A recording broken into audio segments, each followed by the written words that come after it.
year, many thousands of people receive the gift of life, a life-saving transplant of a heart, kidney, liver, lungs, pancreas, or intestines.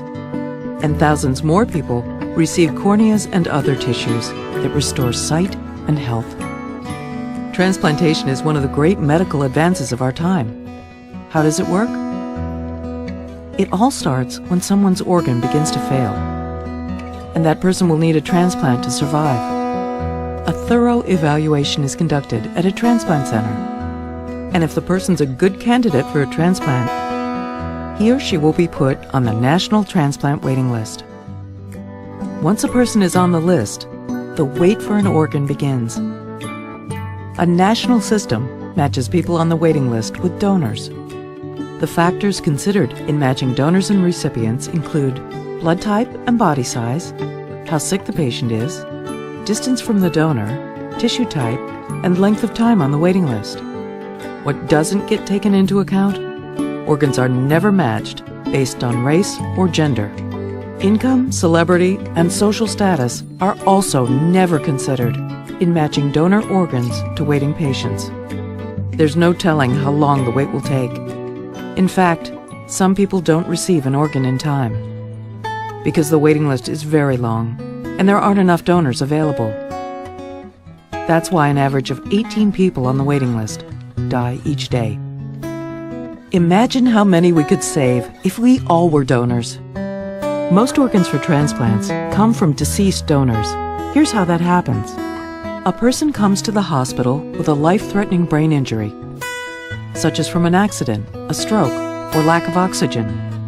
The doctors work hard to save the patient's life, but sometimes nothing can be done. There's a complete, irreversible loss of brain function. The patient is clinically and legally dead. That's when being a donor can turn a time of loss into a time of hope. Because machines have kept blood containing oxygen flowing to the organs, they can be passed along. One person can give life to as many as 8 people through organ donation and enhance the lives of 50 people or more through eye and tissue donation. But now, minutes matter. Matches must be found, and transplants must happen quickly. The hospital contacts an organ procurement organization, an OPO.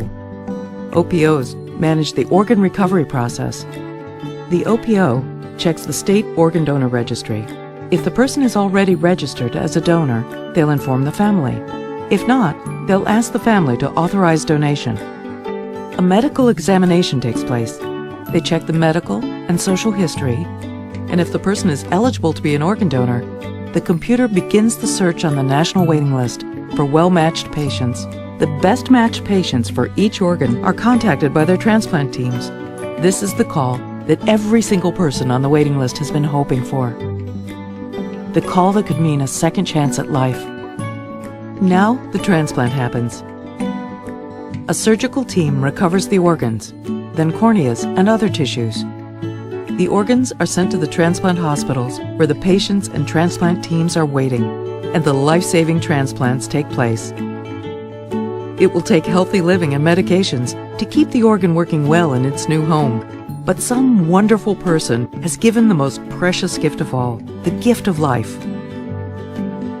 You too can make the decision today to sign up on your state registry as an organ, eye, and tissue donor. Any age is the right age, young or old.